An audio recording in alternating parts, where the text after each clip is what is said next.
خصوصاً على افضلهم وخاتم النبیین محمد الامین وعلى آلہ وصحبہ اجمعین. اما بعد فقد قال اللہ تبارک وتعالی فی سورة الرحمن اعوذ باللہ من الشیطان الرجیم بسم اللہ الرحمن الرحیم. الرحمن علم القرآن خلق الانسان علمہ البیان. وقال تبارک وتعالی فی سورة یونس یا ایھا الناس قد جاءتکم موعظۃ من ربکم وشفاء لما فی الصدور وہدی ورحمۃ للمؤمنین. قل بفضل اللہ وبرحمتہ فبذلک فلیفرحوا هو خیر مما یجمعون. وقال جل وعلا في سورة الحشر لو انزلنا هذا القرآن على جبل لرأيته خاشعا متصدعا من خشية الله وتلك الأمثال نضربها للناس لعلهم يتفكرون. صدق الله العظيم. وعن عثمان بن عفان رضي الله تعالى عنه قال قال رسول الله صلى الله عليه وسلم خیرکم من تعلم القرآن وعلمہ. متفق علیہ. وعن عمر بن الخطاب رضی اللہ تعالی عنہ قال قال رسول اللہ صلی اللہ علیہ وسلم ان اللہ یرفع بهذا الكتاب اقواما ویضع به آخرین. رواہ مسلم. وعن علی رضی اللہ تعالی عنہ قال قال رسول اللہ صلی اللہ علیہ وسلم انہا ستکون فتنة فقلت ما المخرج منها یا رسول اللہ قال کتاب اللہ فیہ نبأ ما قبلکم وخبر ما بعدکم وحکم ما بینکم الى قولہ علیہ الصلاة والسلام من قال به صدقہ ومن عمل به اجر ومن حکم به عدل ومن دعا الیہ ہدی الی صراط مستقیم او کما قال صلی اللہ علیہ وسلم. رب اشرح لی صدری ویسر لی امری واحلل عقدۃ من لسانی یفقہوا قولی. محترم صدر مجلس، معزز حاضرین اور محترم خواتین، سب سے پہلے تو میں اللہ تعالیٰ کا شکر ادا کرتا ہوں کہ جس پروگرام کے لیے ایک طویل عرصے سے خط و کتابت کا سلسلہ جاری تھا اور یہاں بہت سے مخلص حضرات اس کے لیے کوشاں تھے، اللہ تعالیٰ نے اپنے خصوصی فضل و کرم سے اس کے لیے حالات کو موافق فرمایا اور آج ہم اس پروگرام کا آغاز کر رہے ہیں. پھر میں سمجھتا ہوں کہ حضور صلی اللہ علیہ وسلم کے ایک فرمان کے بموجب میرے ذمے ہے شکریہ ادا کرنا ان حضرات کا بھی کہ جنہوں نے اس پروگرام کے لیے محنت کی ہے، اپنا وقت صرف کیا ہے، بھاگ دوڑ کی ہے، اور آپ سب حضرات کا بھی کہ آپ نے اتنی کثیر تعداد میں ایسے ذوق و شوق کے ساتھ اپنی مصروفیات میں سے وقت نکالا یا اپنے آرام کی قربانی دی اور صرف قرآن مجید کے نام پر منعقد ہونے والی اس محفل میں شرکت کے لیے تشریف لائے. حضور صلی اللہ علیہ وسلم کے جس قول کا میں نے حوالہ دیا ہے اس کے الفاظ مبارک ہیں من لم یشکر الناس لا یشکر اللہ. جو شخص انسانوں کا شکریہ ادا نہیں کرتا وہ کبھی اللہ کا بھی شکر ادا نہیں کرے گا.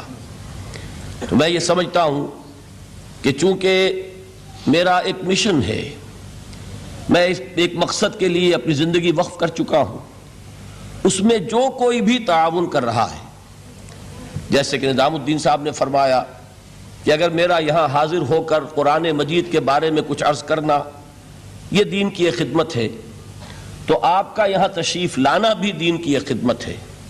اور میں اسے نہ صرف یہ کہ دین کی ایک خدمت بلکہ اپنے ساتھ ذاتی اعتبار سے ایک تعاون سے تعبیر کرتا ہوں. اور اسی لیے میں آپ حضرات کا بھی اور تمام منتظمین کا شکریہ دوبارہ ادا کر رہا ہوں. ایک تصحیح تھوڑی سی مجھے کرنی ہے. اگرچہ یہ پروگرام 10 دن ہی کا بنا تھا، لیکن رات میں نے آ کر یہاں جو کچھ معذرت پیش کی ہے تو 1 دن کی رخصت میں نے حاصل کر لی ہے، اور یہ پروگرام اب 9 دن کا ہے۔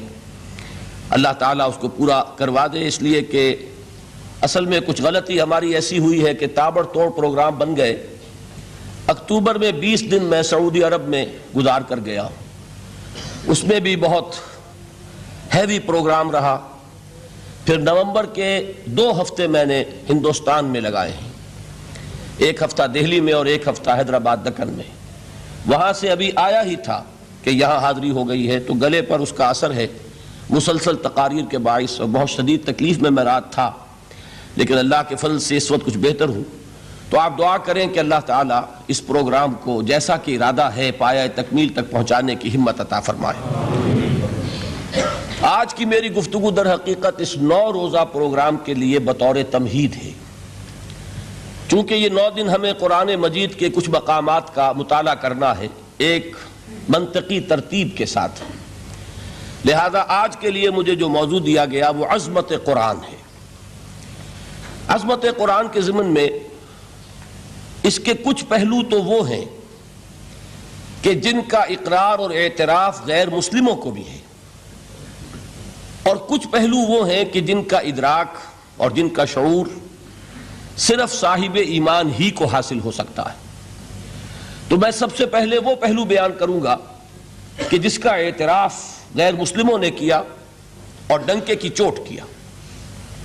پہلی بات یہ کہ پوری دنیا میں یہ حقیقت مسلم ہے کہ جتنی بھی کتابوں کے بارے میں یہ خیال ہے کہ وہ آسمانی ہیں، الہامی ہیں، یا جتنی کتابوں نے خود دعویٰ کیا ہے کہ وہ اس کائنات کے خالق کے کلام پر مشتمل ہیں، ان میں سے صرف ایک کتاب ہے قرآن مجید، جس کی انٹیگریٹی، اوتھینٹسٹی، اس پر قطعاً کوئی حرف آج تک نہیں رکھا جا سکا۔ باقی کوئی کتاب اپنے اصل ٹیکسٹ کے ساتھ محفوظ نہیں ہے۔ میں ہندوستان کی جو کتابیں ہیں وید اور ان کے شاستر، ان کے بارے میں تو میں کچھ عرض کرنا نہیں چاہتا، اس لیے کہ ان کتابوں کا اپنا دعویٰ بھی یہ نہیں ہے کہ وہ الہامی کتابیں ہیں۔ عام طور پر خیال یہی ہے کہ کچھ رشیوں منیوں کی اپنی تصانیف ہیں، لیکن جن کتابوں کا دعویٰ ہے، تورات، ہم بھی اس دعوے کو تسلیم کرتے ہیں کہ قرآن نے اس کی تصدیق کی ہے۔ اللہ کی کتاب تھی، فیہا ہدی و نور، قرآن تسلیم کرتا ہے اس میں ہدایت بھی تھی، نور بھی تھا۔ لیکن یہ کہ تورات کے ماننے والے خود تسلیم کرتے ہیں کہ وہ اصل تورات آج دنیا میں کہیں موجود نہیں۔ وہ تورات یا وہ احکام، دی 10 کمانڈمنٹس کہ جو پتھر کی تختیوں پر لکھے ہوئے دیے گئے تھے، ان کا آج دنیا میں کہیں وجود نہیں۔ پھر یہ کہ مزید حضرت موسیٰ علیہ السلام سے جو 5 کتابیں منسوب ہیں، سفر پیدائش اور سفر خروج وغیرہ، ان کتابوں کے بارے میں بھی یہ سب تسلیم کرتے ہیں کہ 7ویں صدی قبل مسیح میں جو ایک بہت بڑا حملہ ہوا تھا، یروشلم برباد ہوا، پہلے اسیریوں نے حملہ کیا، پھر بیبیلونیا کا بادشاہ نیبوکڈ نظر، اس نے شدید حملہ کیا، یروشلم کو تباہ کیا، اینٹ کی اینٹ بجا دی۔ اس کے بعد سے وہ اصل نسخہ تورات کا پوری دنیا میں کہیں نہیں۔ 150 برس تقریباً یہودی ایک طرح کی جلاوطنی کے عالم میں رہے، اسیری کے حالت میں رہے بیبیلونیا میں۔ وہاں سے جب 150 برس بعد واپس آئے ہیں تو کچھ لوگوں نے اپنی یادداشت سے پھر اس تورات کو مرتب کیا ہے۔ گویا کہ یہ بات ہمارے کہنے کی نہیں ہے، بلکہ تورات کے ماننے والے خود تسلیم کرتے ہیں کہ اصل تورات آج دنیا میں کہیں نہیں۔ اسی طرح کا معاملہ انجیل کا ہے۔ قرآن مجید تسلیم کرتا ہے وہ اللہ کی کتاب تھی، فیہ ہدی و نور، اس میں بھی ہدایت بھی تھی، نور بھی تھا، لیکن وہ اصل انجیل کہاں ہے؟ آج دنیا میں جنہیں کینونیکل گاسپلز کہتے ہیں، وہ 4 اناجیل ہیں، کوئی ایک انجیل نہیں ہے۔ میں نے ایک مرتبہ ایک پادری صاحب سے سوال کیا تھا اپنے زمانہ طالب علمی میں کہ which one of them is Bible؟ تو انہوں نے بڑا پیارا جواب دیا تھا، میں ان کی ذہانت کو خراج تحسین ادا کرتا ہوں۔ پہلے تو انہوں نے کہا none of them is Bible، لیکن اس کے بعد اپنی بات قائم رکھنے کے لیے بڑی ذہانت کے ساتھ ایک بات کہی، بائبل از ان دیم، ان میں سے کوئی، ہم یہ نہیں کہہ سکتے کہ یہ بائبل ہے، لیکن بائبل ان میں ہے۔ ویسے آپ کے علم میں ہوگا کہ 100 سے زیادہ تھیں یہ اناجیل کہ جن میں انتخاب کیا گیا تھا، تقریباً 302 میں غالباً وہ نیکیا کی یہ کاؤنسل ہوئی تھی رومن ایمپرر کے زیر اہتمام، ان میں سے 4 کو چنا گیا تھا۔ یہ کینونیکل ہیں، باقی اپوکریفل ہیں، وہ غیر قانونی ہیں۔ بہرحال ایک بات بالکل واضح ہے، حضرت مسیح علیہ السلام کی زبان یا عبرانی ہو سکتی تھی یا ارامائک، اور ان دونوں زبانوں میں انجیل کا کوئی نسخہ آج دنیا میں موجود نہیں۔ جو اس کا سب سے قدیمی نسخہ ہے وہ بھی گریک ٹرانسلیشن ہے، تو معلوم ہوا کہ ٹرانسلیشن تو اصل کبھی ہو ہی نہیں سکتا۔ واقعہ یہ ہے کہ کسی بھی زبان سے کسی دوسری کتاب کو جوں کا تو منتقل کرنا ممکن نہیں۔ قرآن مجید کا یہی وجہ ہے کہ علماء ایک بہت طویل عرصے تک ترجمے کی مخالفت کرتے رہے کہ کہیں ایسا نہ ہو کہ اگر لوگوں کی توجہ تراجم کی طرف ہو جائے تو اصل ٹیکسٹ کی طرف سے توجہ ہٹ جائے۔ لہذا آپ کے شاید علم میں ہو کہ جب پہلی مرتبہ ہندوستان میں امام الہند حضرت شاہ ولی اللہ دہلوی رحمۃ اللہ علیہ نے فارسی میں ترجمہ کیا تو بعض علماء نے ان کے خلاف باقاعدہ شورش برپا کی کہ آپ نے ایک غلط کام کیا ہے، قرآن مجید کا ترجمہ نہیں ہونا چاہیے، اس لیے کہ ترجمہ اصل نہیں ہوتا۔ آپ یقین کے ساتھ کبھی نہیں کہہ سکتے کہ آپ نے ایک زبان کے مفہوم کو دوسری زبان میں جوں کا توں ادا کر دیا۔ بہرحال ان دونوں کتابوں کے بارے میں ان کے اپنے ماننے والے اس بات کا اعتراف کرتے ہیں کہ وہ اصل کتابیں کہیں نہیں ہیں، اور دنیا میں سب نے تسلیم کیا ہے کہ قرآن واحد کتاب ہے۔ یعنی وہ یہ نہ مانے کہ یہ اللہ کا کلام ہے، لیکن یہ تسلیم کرتے ہیں یہ وہی کتاب ہے جو محمد نے صلی اللہ علیہ وسلم اپنی امت کو عطا کی۔ یعنی اصل میں تو یہ حضور کو ملی اللہ سے، اللہ نے دی امت کو، لیکن یہ کہ وہ پہلی بات کو مان لے تب تو وہ مومن ہو جائیں گے۔ میں نے اسی لیے کہا تھا کہ غیر مسلموں کی گواہی میں پیش کروں گا سب سے پہلے، اور یہ اس کی فہرست مجھے دینے کی ضرورت نہیں ہے، یہ بات میں پورے اطمینان کے ساتھ کہہ رہا ہوں کہ بے شمار مستشرقین نے اس بات کو تسلیم کیا ہے کہ یہ ماننا پڑتا ہے کہ اس کا ٹیکسٹ جو ہے پریزروڈ ہے، یہ محفوظ ہے، اس کی انٹیگریٹی، اوتھینٹسٹی، اس کے بارے میں کسی شک و شبے کی گنجائش نہیں۔ یہاں تک کہ اس کی قراءت میں اگر کہیں کوئی فرق ہے وہ فرق بھی محفوظ رکھا گیا ہے۔ یہ 7 قراءت اور 10 قراءت کے جو قاری جو آپ کو ملتے ہیں، یہ ایک فن ہے اپنی جگہ پر کہ ذرا سا اس کی موڈ آف ریسیٹیشن کے اندر بھی اگر کوئی فرق ہے تو وہ فرق بھی محفوظ ہے۔ یہ نہیں ہے کہ جو شخص جس طرح چاہے پڑھ لے، بلکہ یہ کہ اس کا ایک ایک شوشہ محفوظ۔ اس کو پھر یہ کہ سب سے بڑی بات یہ کہ اس کی حفاظت کا ذریعہ لوگوں کا حفظ، ان کے سینوں میں اس کا جمع ہو جانا۔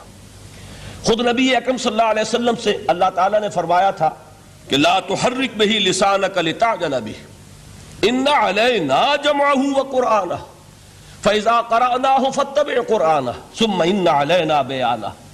اے نبی، آپ اپنے اوپر مشقت نہ لیجئے، اس کتاب کو یاد کرنے کے لیے اپنی زبان کو تیزی سے حرکت مت دیجئے، ہمارے ذمے ہے اسے آپ کے سینے میں محفوظ کر دینا، پھر جب ہم تمہیں پڑھوائیں تو اسی ترتیب سے پڑھنا۔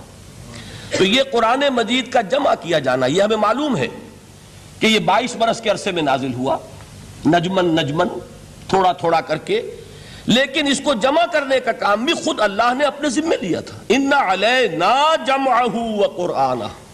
یہ بات آ گئی ہے تو میں عرض کر دوں، ہمارے ذہنوں میں ایک مغالطہ ہے، اور اس مغالطے کی وجہ سے دشمنوں کو فائدہ پہنچتا ہے۔ ہمارے ہاں عام طور پر چونکہ قافیہ ملانے کی کوشش ہوتی ہے تو جمعہ کے خطبات میں حضرت عثمان رضی اللہ تعالیٰ عنہ کے نام کے ساتھ کہہ دیا جاتا ہے جامع آیات القرآن۔ اب اس سے کہنے کا موقع ملے گا کسی کو کہ حضرت عثمان نے آیات قرآنی کو جمع کیا، یہ بہت بڑا مغالطہ ہے۔ اصل میں حضرت عثمان رضی اللہ تعالیٰ عنہ نے ایک نسخے پر جمع کیا ہے، کتابت شدہ، کتاب کی شکل میں نسخہ جو ہے اس کو فراہم کرنے والے حضرت عثمان ہیں، ورنہ جمع تو اللہ نے کیا محمد کے سینے میں صلی اللہ علیہ وسلم۔ جمع قرآن کا معاملہ اللہ نے اپنے ذمے لیا، یہ خود حضور کے ذمے نہیں چھوڑا، نہ صحابہ کے ذمے چھوڑا، بلکہ یہ کہ ان علینا جمعہ وقرآنہ، ہمارے ذمے ہے اس کو جمع کرنا اور پڑھوا دینا۔ پڑھوانا ظاہر بات ہے بغیر ترتیب کے ممکن نہیں، اور احادیث میں آپ نے سنا ہوگا کہ بارہا یہ بات آپ کے سامنے آئی ہوگی کہ حضور ہر رمضان مبارک میں قرآن مجید کا دور فرماتے تھے حضرت جبرائیل کے ساتھ، اور آخری رمضان مبارک جو تھا آپ کی حیات دنیاوی کا، اس میں 2 مرتبہ پورے قرآن کا دور کیا ہے آپ نے حضرت جبرائیل کے ساتھ۔ اب ظاہر بات ہے جب قرآن کا دور ہوا ہے تو کیا وہ غیر مرتب تھا؟ وہ جمع ہو چکا تھا، مرتب ہو چکا تھا۔ البتہ حضور کے سینے میں سب سے پہلے جمع کیا گیا، اور قرآن اولاً جو جمع ہوا ہے وہ صحابہ کے بھی سینوں میں جمع ہوا ہے۔ وہ کتابت کی شکل میں ایک کتاب کی صورت میں موجود نہیں تھا حضور کے انتقال کے وقت، بلکہ جمع تھا صحابہ کے سینوں میں۔ اور صحابہ کے پاس کتابت شدہ کچھ اوراق تھے، کسی کے پاس اونٹ کی یہ شانے کی ہڈی جو ہوتی ہے بہت بڑی اور چوڑی ہوتی ہے چپٹی، اس پر لکھی ہوئی صورتیں ہیں، کسی کے پاس جھلیوں پر لکھی ہوئی، کاغذ بہت نایاب تھا۔ لیکن یہ کہ کتابت کی شکل میں پھر اس کو جمع کروایا حضرت ابوبکر صدیق نے رضی اللہ تعالی عنہ، اس لیے کہ جنگ یمامہ میں بہت سے حفاظ شہید ہو گئے، تو تشویش پیدا ہوئی کہ اگر حفاظ شہید ہو گئے تو قرآن مجید کی حفاظت کیسے ہوگی؟ تب حضرت ابوبکر نے صحابہ کے مشورے سے وہ بورڈ مقرر کیا، اور ان میں جو حضور کے زمانے میں کتابت وحی کی ذمہ داری ادا فرماتے تھے انہی کو اس میں جمع کیا، اور انہوں نے پھر اس کو کتابی شکل میں جمع کر دیا۔ تو کتابی شکل میں بھی جمع کیا جانا یہ بھی حضرت ابوبکر کے زمانے میں ہو چکا ہے۔ البتہ حضور نے ایک رعایت دی تھی، چونکہ آپ کو معلوم ہے آپ اس علاقے میں رہتے ہیں کہ عربی زبان جیسے کہ ہر زبان کا معاملہ ہے کہ ہر بڑی زبان میں پھر نیچے بولیاں ہوتی ہیں، کولوکیل۔ وہ جو کولوکیل جو بولیاں ہیں ان میں مختلف طریقے سے لوگ پڑھتے تھے۔ اس سے پھر یہ اندیشہ ہوا کہ یہ مختلف لہجے اگر رہے تو اس سے بھی پھر قرآن کے بارے میں اختلاف ہو جائے گا۔ تو حضرت عثمان رضی اللہ تعالیٰ عنہ نے پھر قرآن مجید کا ایک اوتھینٹک نسخہ تیار کیا کہ اب صرف یہی نسخہ دنیا میں رہے گا، اور باقی سارے نسخے جو ہے ان کو تلف کر دیا گیا، تاکہ اب وہ لہجے کا کوئی اختلاف جو ہے وہ بھی باقی نہ رہے۔ اور اس کے 4 نسخے تیار کیے گئے، اور وہ نسخے آج بھی دنیا میں موجود ہیں۔ ان میں وہ نسخہ بھی ہے کہ جس پر خود حضرت عثمان رضی اللہ تعالیٰ عنہ کی خون کے دھبے موجود ہیں، کیونکہ وہ شہید کیے گئے ہیں۔ تو وہ ایک نسخہ جو انہوں نے اپنے پاس رکھا ہوا تھا وہ اس کی تلاوت فرما رہے تھے۔ بہرحال پہلی بات یہ ہے جو بالکل تاریخی حقیقت ہے کہ جن کتابوں کو بھی آسمانی ہونے کا دعویٰ ہے ان میں واحد کتاب ہے قرآن مجید، جس کا متن محفوظ ہے۔ دنیا میں کوئی اور کتاب ایسی نہیں ہے جو یہ دعویٰ کر کے قرآن کے مقابلے میں آ سکے۔ اور پھر آپ کو معلوم ہے کہ کتنے بڑے پیمانے پر پوری امت میں اس حفاظت قرآن کے عمل میں حفاظ حصہ لے رہے ہیں، لکھوکھا حفاظ موجود ہیں۔ بعض ممالک میں آپ کو 8-8 10-10 برس کے بچے جو ہیں وہ حافظ مل جائیں گے۔ کوئی دنیا میں اور کتاب نہیں ہے کہ جس کے حافظ موجود ہوں۔ بڑے بڑے علماء کی تصحیح کر دیتے ہیں 8-8 سال کے بچے کہ یہ آپ غلط پڑھ رہے ہیں۔ اس کے اس طریقے سے ایک ایک شوشہ جو ہے وہ محفوظ کر لیا گیا ہے۔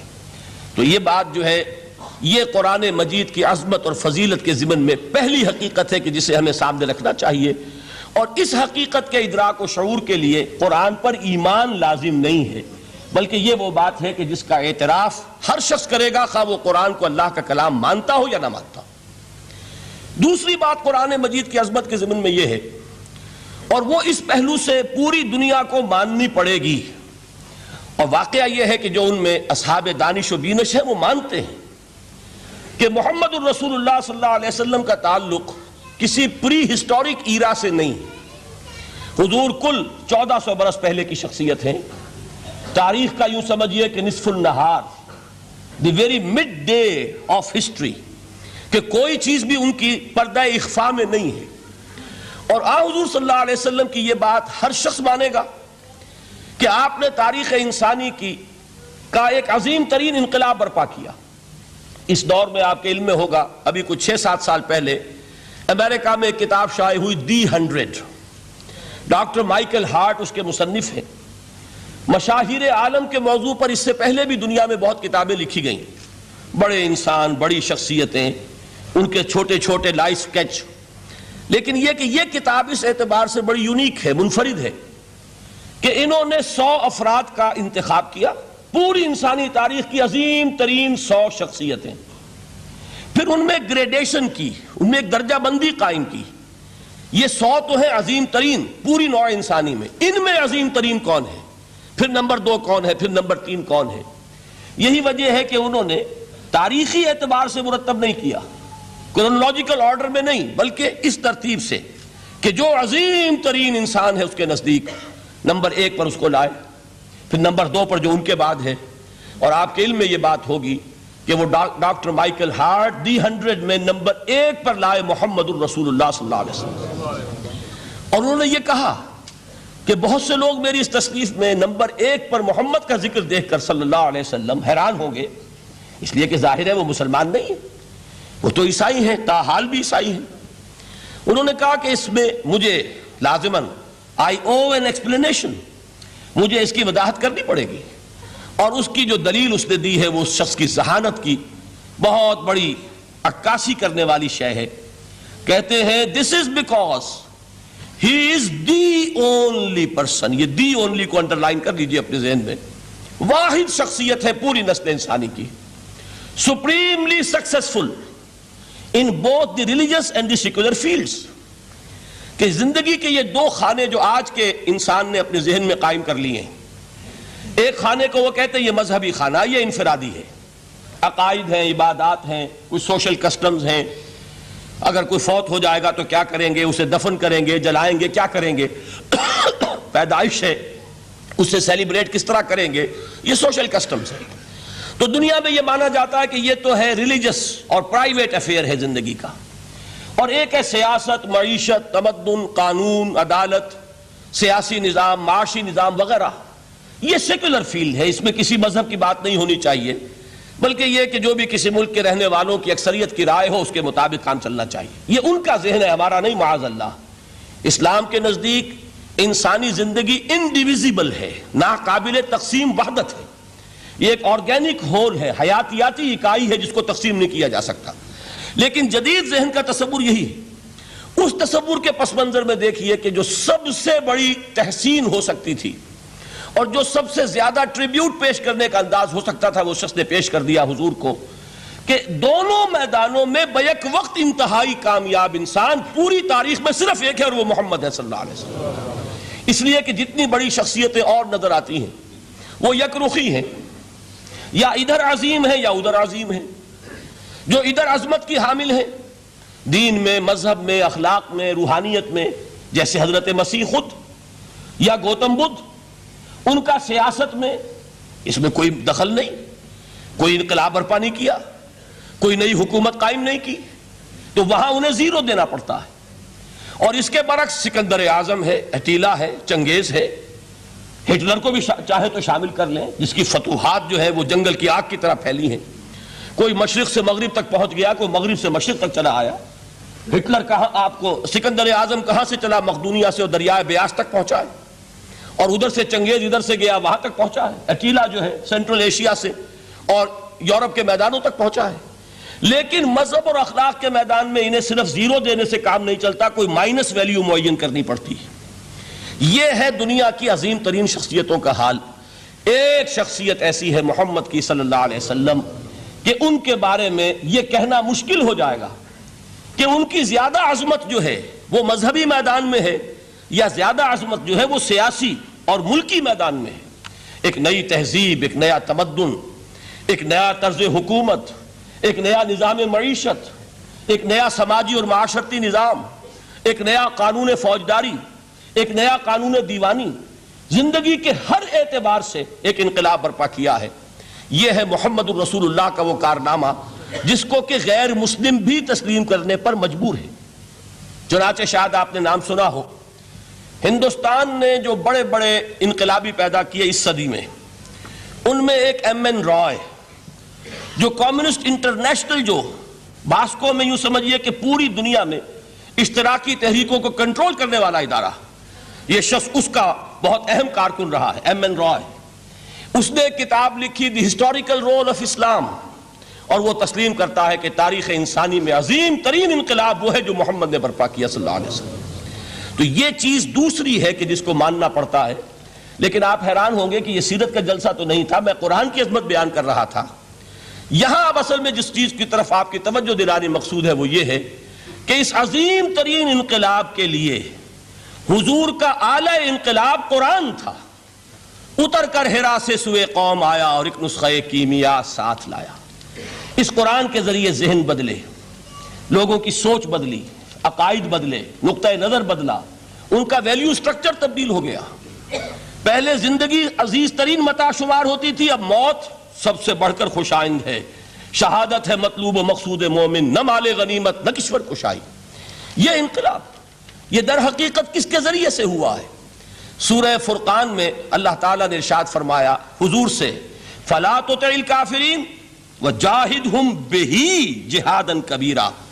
اے نبی آپ ان کافروں کی باتیں نہ مانیے، ان کے کہنے کی طرف متوجہ نہ ہوئیے، اور اس قرآن کے ذریعے سے جہاد کیجئے۔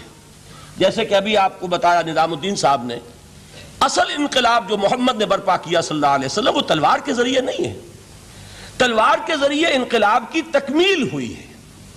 تو در حقیقت جو انقلاب آیا ہے، انقلاب پہلے آتا ہے انسان کی سوچ میں، انقلاب آتا ہے انسان کے نقطہ نظر میں، انقلاب آتا ہے انسانوں کی شخصیتوں میں، ان کے کردار میں، ان کے شب و روز کے انداز میں۔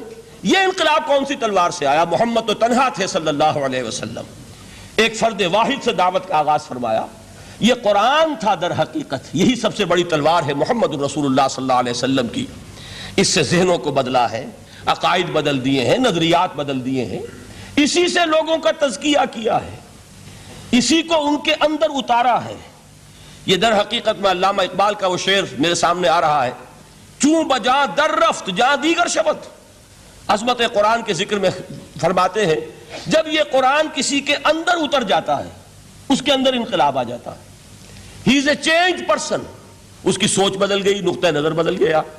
پہلے وہ کائنات کو سمجھتا ہوگا کہ خود بخود چل رہی ہے، اندھا بہرا مادہ اسے چلا رہا ہے، بائی این ایکسیڈنٹ یہ وجود میں آئی ہے۔ اب وہ سمجھتا نہیں ایک اللہ ہے، علی کل شیء قدیر بکل شیء علیم، الحی القیوم، جس نے اس کائنات کو بنایا ہے، جو اسے چلا رہی ہے، جو مدبر ہے، یدبر الامر من السماء الی الارض، تدبیر فرما رہا ہے، وہ ہے کہ جس نے اس کائنات کو پیدا فرمایا۔